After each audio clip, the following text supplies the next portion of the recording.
punctuations. Punctuations are really important as far as OET writing is concerned. So we shall see what are the punctuations and what type of punctuations we should actually use in OET writing. There are 14 types of punctuation marks, which includes the period, question mark, exclamatory point, comma, a semicolon, colon, dash, hyphen, parenthesis, bracket, braces, apostrophe, quotation mark, and ellipsis. But we don't need all of this for sure, and I think most of the people would not even know these many types of punctuations are there. So we shall see what are the punctuations which are required as far as OET writing is concerned here. I think we need the period first. Of course, the other word which you could use here is full stop. I think that's a common terminology we use all the time. So when to use this? We use the full stop when we finish off the declarative sentences. For example, he is a teacher, he lives alone. So soon after completing the sentence, we use the full stop. I hope everybody knows that.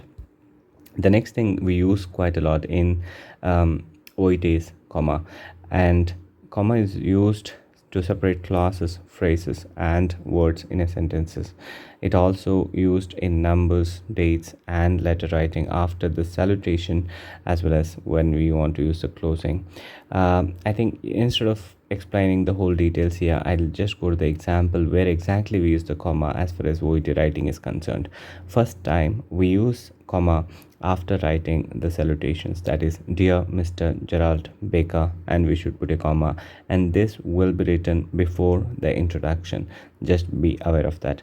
Again, when you write the date on 1st July 2018, we usually use the comma after July, but it is true that OET will accept and they will not penalize even if you don't put a comma there.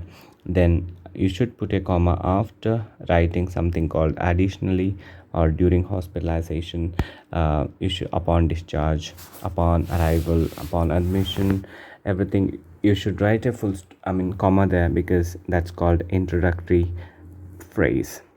And you should put a comma also when you write something like this: Mr. Gill is taking aspirin, comma, Ramipril and Panadin Forte. Here it is just used to separate the elements within the sentences. So, and again, there are a lot many rules to use the comma. I think there are 13 or 14 different ways we could use the comma. We have explained the only things which are necessary for OET here.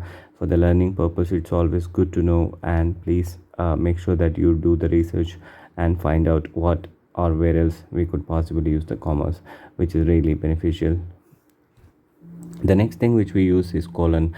I think the only place where you use the colon is when we write the reference. So reference colon Mr. Gerald Baker. So I think as it is just on one place, I don't want to talk so much on the same matter. Thank you. And we shall go to the next point, that is semicolon. I think semicolon is also very less used, but still it is very important one, because it is used to connect the independent clauses, phrases and sentences, and it also used to divide the items of a list if the items are long and contain the internal punctuations. I hope you wouldn't understand what I mean to say, but rather we'll go to the example here. See, in here there are three medications. One thing is metformin, lisinopril and atorvastatin, and of course three medications having different doses.